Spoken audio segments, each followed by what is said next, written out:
শেষ পর্যন্ত আসলাম। বাবা মা না থাকলে তো ঘরটা থাকতো না। অনেক দূর হেঁটে আসলাম, শরীরটা ক্লান্ত হয়ে গেল, একটু রেস্ট করে নিই। না না না, বসে থাকলে তো চলবে না, কিছু তো একটা ব্যবস্থা করতেই হবে।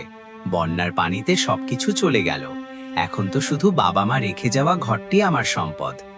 জীবনে তো আমি কাউকে সাহায্য করিনি, আমাকে সাহায্য করবে এমন কাউকে দেখতেছি না। দেখি রাজু ভাইয়ের কাছে যাই, তার কাছে পাওয়া যায় কিনা।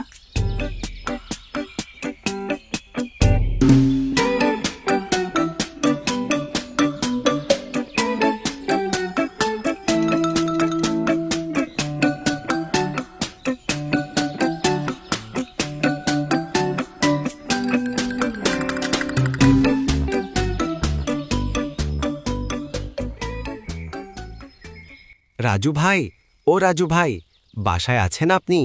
আমি খালেক ভাই বলতেছি। হ্যাঁ হ্যাঁ আছি। আরে খালেক ভাই দাঁড়ান একটু, আমি আসতেছি।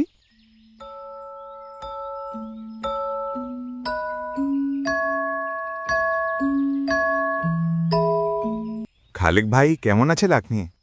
আলহামদুলিল্লাহ ভাই, আল্লাহর রহমতে আমি সুস্থ আছে, কিন্তু আমার একটু চলাফেরার সমস্যা হয়ে গেছে। কেন ভাই? আপনাকে তো মানুষ অহংকারী কাঠুরিয়া নামেই চিনে, আপনার চলাফেরার সমস্যা, এটা আমার বিশ্বাস হচ্ছে না। রাজু ভাই, কিছুদিন আগে আমাদের গ্রামে বন্যার পানিতে বাড়িঘর, টাকা পয়সা ভাসিয়ে গেছে।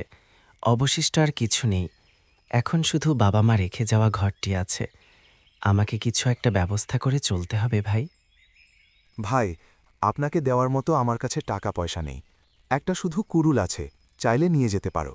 তুমি গাছ কেটে আবার সফল হতে পারবা। ঠিক আছে ভাই, তা দিয়ে আবার শুরু করব গাছ কাটা। ঠিক আছে, দাঁড়াও, আমি কুড়োলটি নিয়ে আঁকেছি।